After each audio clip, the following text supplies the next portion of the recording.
A very good morning, ma'am. Dr. Sujata Sharma, a very welcome to our show गीत बहार programme में आपका स्वागत है। मैं उम्मीद करता हूँ आप बहुत ही ठीक होंगे, बहुत ही अच्छे होंगे, स्वस्थ होंगे। हाँ जी, thank you so much. Thank you जी मैम, तो क्या हाल चल रहा है जी? बिल्कुल ठीक जी बिल्कुल ठीक। जी, तो मैम हम आज आपकी पर्सनैलिटी बहुत बड़ी है, आपने अवार्ड जीते हैं, आप जो है एज अ प्रोफेसर भी वर्क करते हो, आप काफ़ी कुछ और भी करते हो, आपने 3 बुक्स लिख दी हैं, वो भी साइंस फिक्शन के ऊपर। तो इतना कुछ करते हो, आप इतना कुछ कैसे मैनेज कर रहे हो? आई थिंक ये एक हमारे अंदर एक जज्बा होता है, एक पैशन होता है जो हमें चुपचाप बैठने नहीं देता।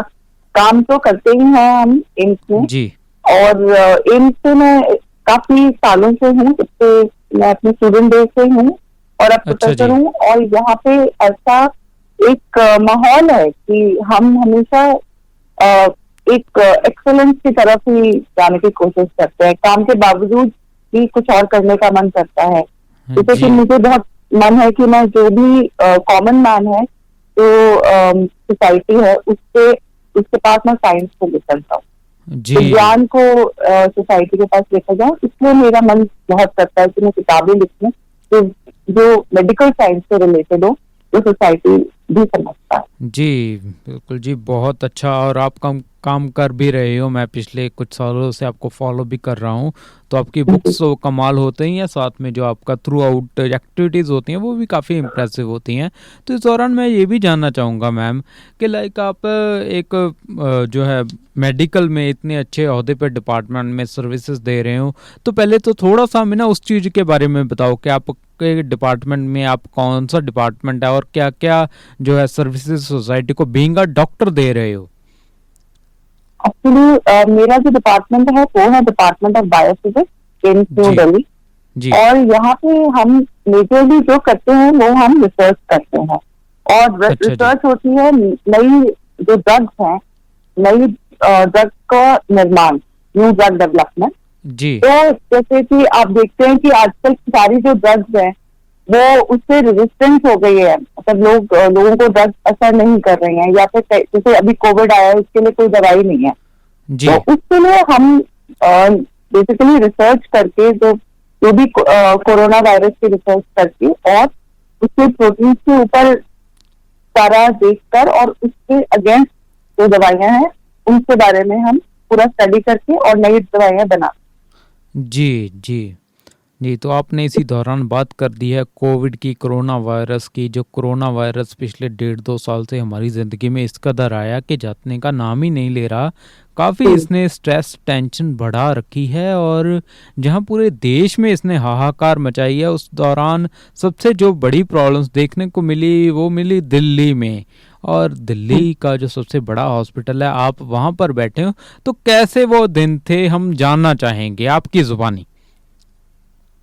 ओके, वो एक्चुअली दिसंबर 2020 में हमने सबसे पहले सुना था, सॉरी जी दिसंबर 2019 में हमने सबसे पहले सुना जी कि जी ऐसा जी। कोई कोरोना वायरस आ रहा है। पर पूरे वर्ल्ड में इतना ज्यादा इसके बारे में पैनिक तब नहीं मचा, बिकॉज उसके जैसे 2 वायरसेस पहले भी आ चुके हैं 2003 में और डेफिनेटली। 2012 में, और इतना ज्यादा नुकसान नहीं हुआ था। जी तो इसलिए किसी ने भी पूरे वर्ल्ड में एक्सपेक्ट ही नहीं किया था, उम्मीद ही नहीं की थी कि इतना ज्यादा वो मच जाएगा, इतनी ज्यादा मतलब प्रॉब्लम्स हो जाएंगी इस वायरस की वजह से। बिल्कुल जी।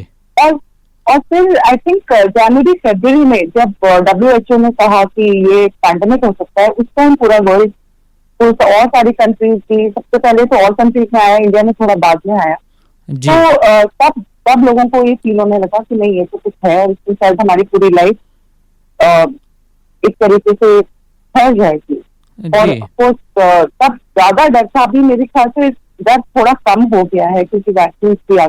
बिल्कुल तो जी। उस टाइम पे पूरा लॉकडाउन हो गया था, सब लोग घबरा गए थे, बहुत सारे डर और मिथ थे, लोगों को पता ही नहीं था ये कि है क्या।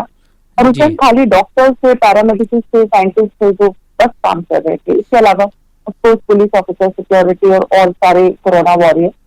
बिल्कुल। बट ये जो एम्स में जो डॉक्टर, साइंटिस्ट और पैरामेडिक्स काम कर रहे थे, उनको और भी डॉक्टर्स जो थे कंट्री में उनको वॉरियर्स इन वाइट बोलते थे, क्योंकि वो वाइट कोट में होते थे। बिल्कुल जी। तो उस टाइम आई थिंक वही थे जिन्होंने इतनी हिम्मत दिखाई, जी अपने डर को साइड में करके और बहुत दिन रात काम करने का मादा था उन्हें।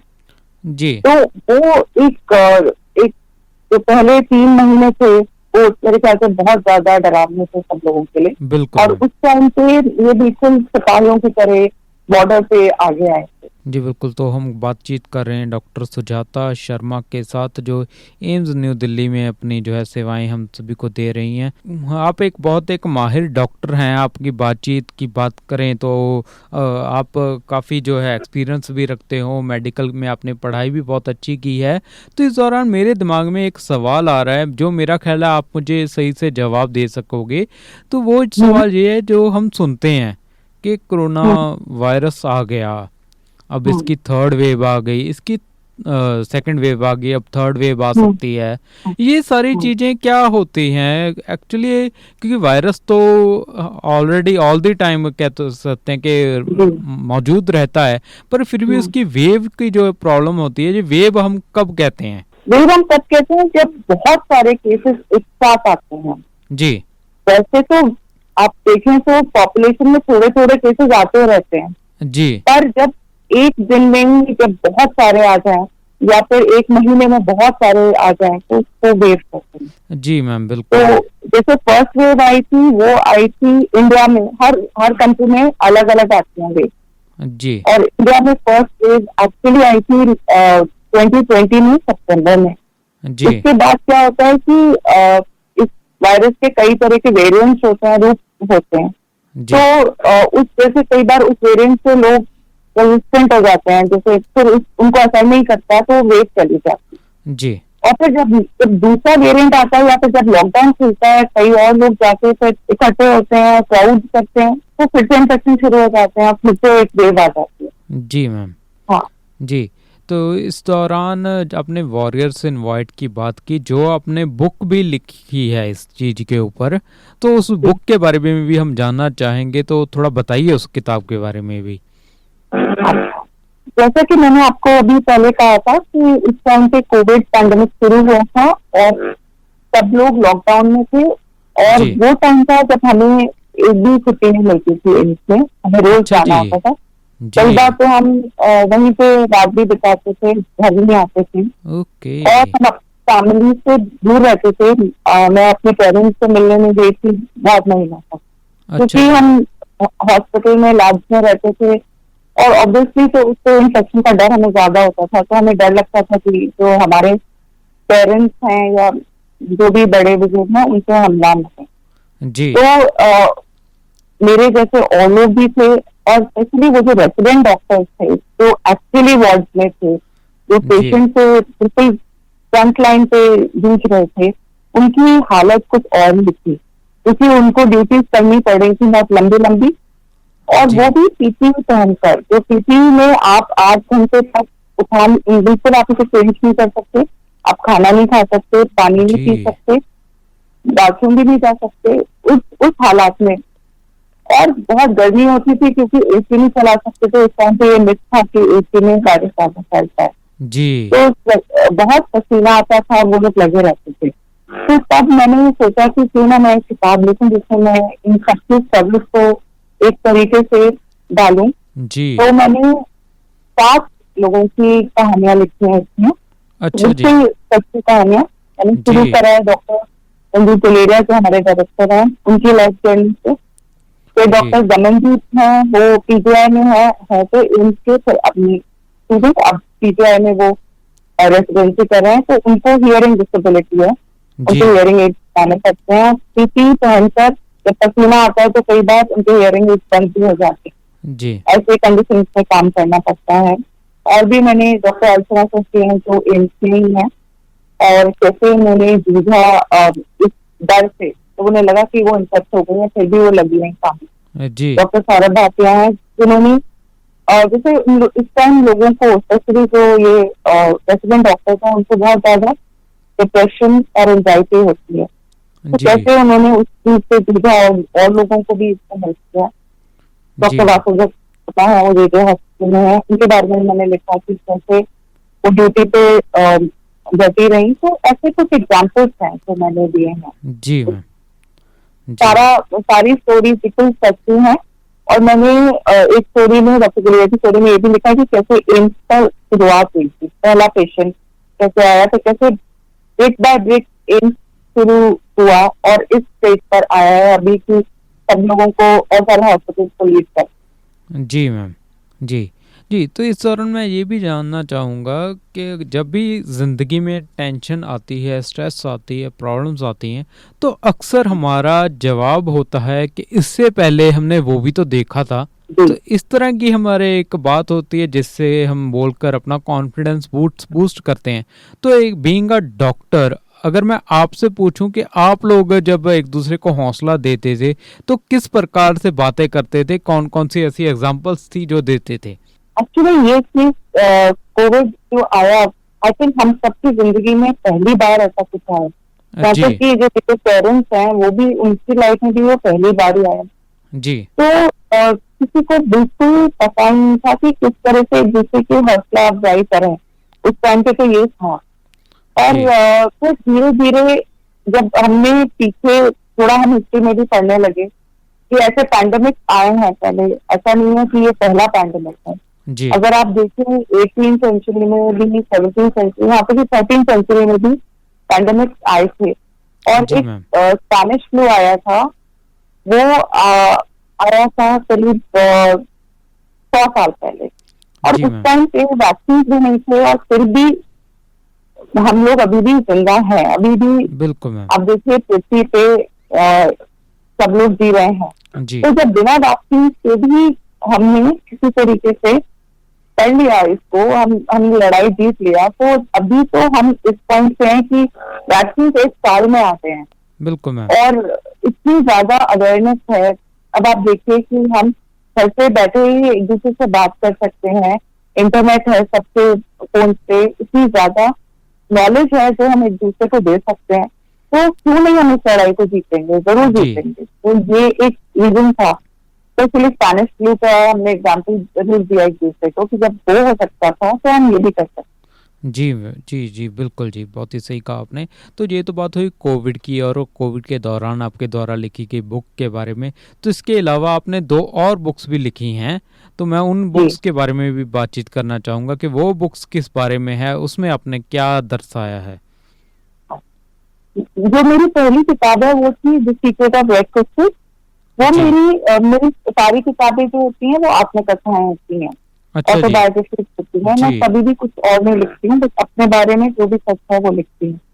तो पहली किताब मैंने 2017 में लिखी थी। उसमें मेरी पूरा ये सफर, जब मैं एम्स में स्टूडेंट की तरह आई और फिर कैसे मैंने रिसर्च में एंट्री ली, जी। कैसे मुझे एक ऐसी रिसर्च प्रॉब्लम मिली, वो भी एक एंटीबायोटिक के ऊपर ही थी, अच्छा और जी। जो बहुत ही ज्यादा मुश्किल थी।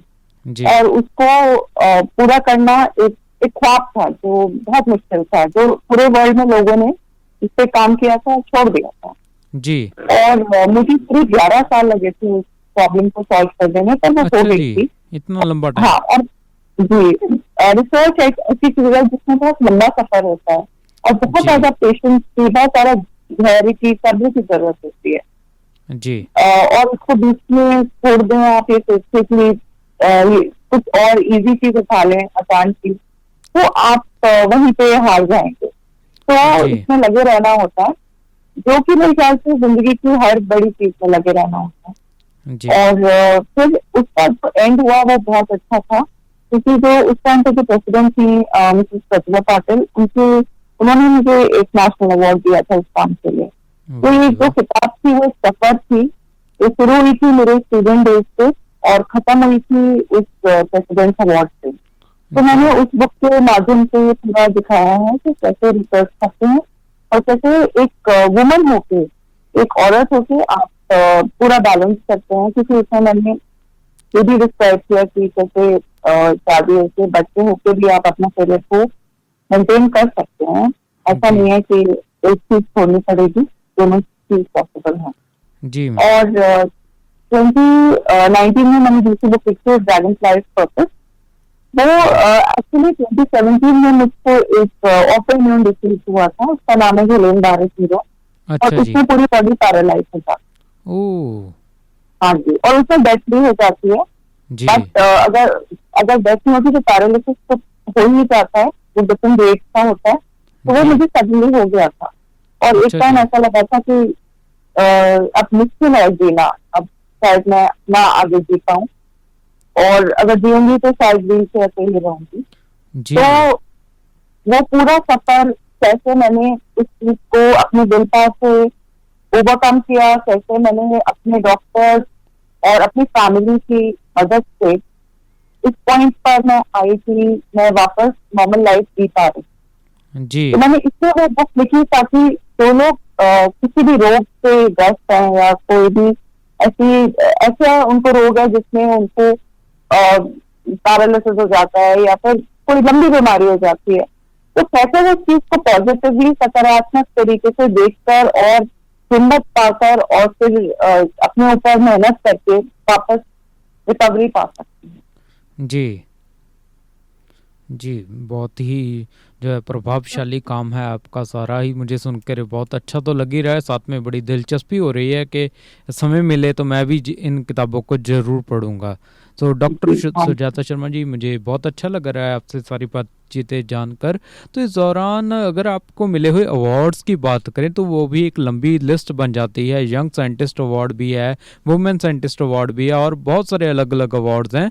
तो इन सारे अवार्ड्स की दास्तान आपने कैसे लिखी? इतने अवार्ड्स तक जो पहुंचना हुआ, किस प्रकार से आपने एफर्ट्स लगाए?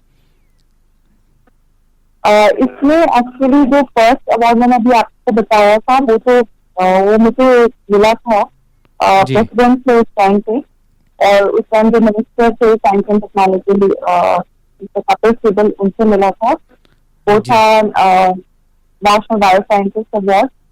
और मुझे जो सेकंड अवार्ड मिला था वो भी गवर्नमेंट ऑफ इंडिया से मिला था। उस टाइम के जो साइंस एंड टेक्नोलॉजी के मिनिस्टर थे मिस्टर जयपाल रेड्डी, उन्होंने दिया था। वो था national science award for career development. तो जी। वो सारा मेरे रिसर्च के ऊपर ही था, जो भी मैं साइंस में करा मैंने। जी। उसमें मैंने जैसे मैंने आपको बताया था, मेरा काम सारा ड्रग डेवलपमेंट के ऊपर है। जो भी जी। नए नए ये हम देख रहे हैं वायरसेस और बैक्टीरिया, उनके अगेंस्ट जो नई नई दवाइयां बनाने के रिसर्च के ऊपर ही मेरा काम है। तो ये दोनों अवार्ड मुझे उस टाइम मिले थे। और जो सबसे स्पेशल अवार्ड मेरे मन में है वो है कल्पना चावला एक्सीलेंस अवार्ड, जो मुझे जी। 2020 में मिला था। और ओके वो जी। मुझे कल्पना चावला के जो फादर हैं, जी। उन्होंने, बनारसी लाल चावला, उन्होंने अपने हाथों से नवाजा था। जी। जी। जी। और ये मुझे गुरु काशी यूनिवर्सिटी में मिला था। और उस टाइम वाइस चांसलर थे डॉक्टर गुलशन रंधावा, उन्होंने मुझे कॉल किया था कि हम आपको ये अवार्ड दे रहे हैं। और ये अवार्ड मेरे लिए सबसे ज्यादा कीमती, सबसे ज्यादा प्रेशियस है, क्योंकि मैं जी। पहली बार कल्पना चावला जो मेरी एक आइडल होती थी, करनाल से वो लड़की निकल के और फिर स्टेज में गई थी। जी। और वो मुझे हमेशा बहुत ज्यादा इंस्पायरिंग लगती थी। और बिल्कुल। पहली बार उसके जो फादर थे उनसे मेरी मुलाकात हुई, और उन्होंने मेरे को इसके बारे में बताया कि कैसे वो कल्पना जो थी वो दिन रात पढ़ती थी, बस पढ़ाई में उसका इंटरेस्ट था। ये सब सुन के इतना अच्छा लगा। जी। और बिल्कुल उन्होंने जी। मुझे एक फुलकारी दुपट्टा भी दिया था, जी। जो अभी तक वो मेरे ख्याल से मेरे जितने भी अवार्ड में सबसे ज्यादा कीमती वो मुझे दुपट्टा लगता है। जी, वाह जी वाह! बहुत ही बेहतरीन बातें आप बता रहे हैं। मुझे सुन के बहुत ही अच्छा लग रहा है ये सब। जी, तो हमने आपके बारे में काफ़ी कुछ जान लिया, काफ़ी कुछ पता कर लिया, पर इस दौरान अगर हम एक इंसान की ज़िंदगी का सबसे अहम हिस्सा अगर उसके बारे में बात ना करें, तो वो ये इंटरव्यू है जो अधूरी रह जाएगी, वो है फैमिली। तो मैं आपके परिवार के बारे में भी जानना चाहूँगा, ख़ास करके आप का जन्म कहाँ पर हुआ और आपकी फैमिली में कौन-कौन है? एक्चुअली मेरा जो जन्म हुआ है वो सरप्राइजिंगली एम्स में ही हुआ है, एम्स न्यू दिल्ली में। जी। हाँ, मेरी पूरी लाइफ जर्नी एम्स ही है। बर्थ भी यहीं हुआ, शादी भी यहीं हुई, और पढ़ाई भी हुई, और काम भी यहीं पर। जी। तो मेरे जो फादर हैं वो उस टाइम पे डिपार्टमेंट ऑफ फार्माकोलॉजी में फैकल्टी मेंबर थे। और अच्छा मेरी जी। मम्मी है, वो वैसे ही पुष्पा है, बहुत फेमस राइटर हैं। वो हिंदी में उनका काफी नाम है। अच्छा जी। और मेरी 2 बहनें हैं, वो भी डॉक्टर हैं, डॉक्टर जी। नम्रता शर्मा, मोहिता शर्मा। और उसके अलावा मेरी शादी हुई थी जो तब वो मेरे ही क्लासमेट थे, डॉक्टर नवल विक्रम, वो इस टाइम पे प्रोफेसर हैं डिपार्टमेंट ऑफ मेडिसिन एम्स में ही है। हमारी मुलाकात एम्स में ही हुई थी। और अभी वो प्रोफेसर है मेरे साथ ही, और वो एसोसिएट डीन भी हैं एग्जामिनेशन से एम्स न्यू दिल्ली में। जी। और हमारे 2 बच्चे हैं, आलमा और सिताब। आलमा भी इस टाइम पे एमबीबीएस कर रही है, और अच्छा सिताब जी। जो है वो आर्किटेक्चर पढ़ रहा जी।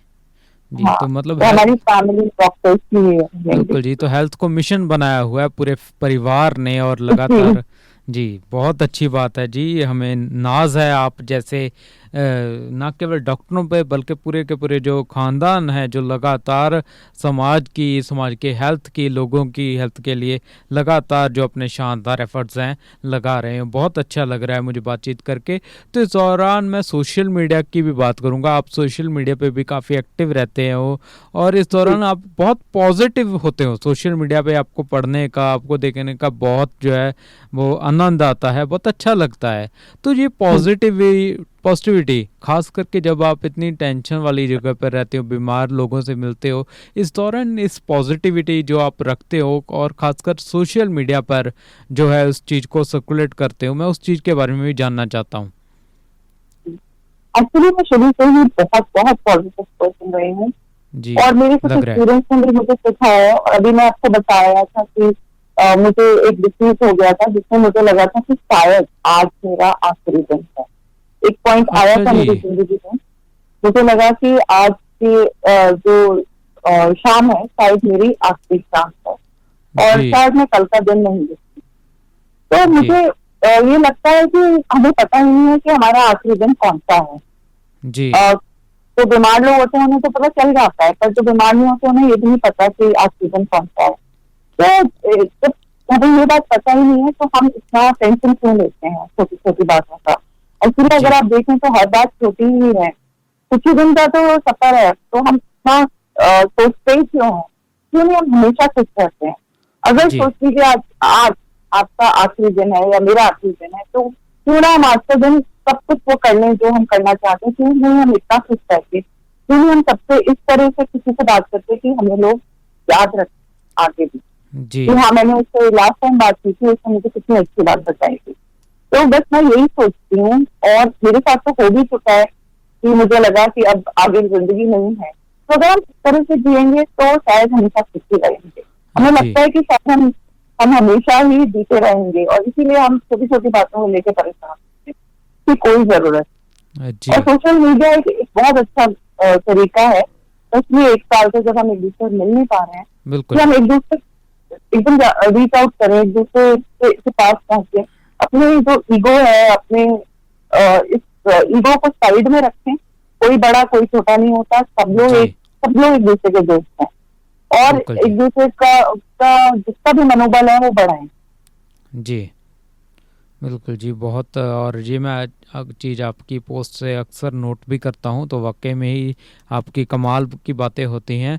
तो वैक्सीन के बारे में भी आपने बहुत अच्छे से जो है अपडेट्स दी थी, खास करके जो अपने खुद के पर्सनल एक्सपीरियंसेस है वो आपने बहुत ही एक ऑर्गेनाइज्ड वे में प्रेजेंट किए थे। तो वैक्सीन के बारे में भी कुछ लोगों के अभी तक अगर डाउट्स हों तो उसके बारे में भी आप ज़रूर हमें जानकारी दीजिए।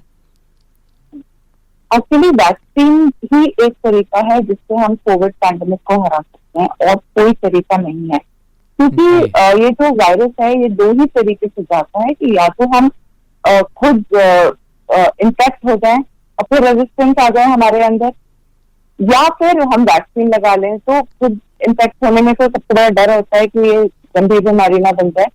तो वैक्सीन एक चीज है कि आपको थोड़े बहुत साइड इफेक्ट होंगे, 1 या 2 दिन के, हल्का बुखार आ सकता है, हल्का बदन दर्द हो सकता है, बट उसके अलावा आप बिल्कुल अच्छी तरीके से सुरक्षित हो सकते हैं इस वायरस से। जी। तो जो भी वैक्सीन मिल रहा है आपको, कोवैक्सीन मिल रहा है, कोविशील्ड मिल रहा है, स्पुतनिक मिल रहा है, आप इसके बारे में चिंता मत कीजिए कि ये कितना ज्यादा इफेक्टिव है, या फिर ये कैसे बना है, या फिर इसे किसने बनाया, इंडिया ने बनाया, बाहर वालों ने बनाया, ये चीजें मायने नहीं रखती। अगर ये जी, वैक्सीन मार्केट में है तो इसका मतलब ये अप्रूव हो गया है, जो भी जी, अप्रूविंग गाइडलाइंस है उससे, और ये बिल्कुल सुरक्षित है और बहुत अच्छा काम करेगा आपको इस पैंडेमिक से बचाने के लिए। और जी, ये काफी नहीं है कि आप वैक्सीनेट हुए, क्योंकि जो आपके घर में जितने लोग हैं, आपके ऑफिस में जितने लोग हैं, जरूरी है सब लोग, पूरे इंडिया में, पूरे वर्ल्ड में हर एक इंसान को वैक्सीनेट होना बहुत जरूरी है। तभी जी, अभी आप देखिए 1.5 साल हो गया हमारी नॉर्मल लाइफ नॉर्मल नहीं हुई। वो इसलिए क्योंकि एक तो वैक्सीन का कई बार लोग कहते हैं कि हमें मिल नहीं रही, और उसके अलावा मैंने देखा कई लोग हैं जो डरते हैं, उन्हें लगता है कि हम बिल्कुल वैक्सीन जी, ना लगाएं कुछ हो जाएगा। तो वो डर निकालना बहुत जरूरी है हमारे यहाँ से। और जितना जी, जल्दी हो सके सबको वैक्सीनेट होना बहुत बहुत जरूरी बिल्कुल जी। जी, तो डॉक्टर सुजाता शर्मा जी, आपने बहुत अच्छी-अच्छी बातें हमारे साथ साझा की, बहुत अच्छी जानकारी दी। वैसे तो आपकी हर बात अपने आप में एक मैसेज है, फिर भी हम एक अलग से मैसेज भी लेना चाहेंगे, जो कोई ख़ास आप अपने दिल की बात है, जो हमारे जो है लिसनर्स हैं, उनके साथ साझा करना चाहते हो, तो ख़त्म करने से पहले एक मैसेज आपकी तरफ से ज़रूर लेंगे हम।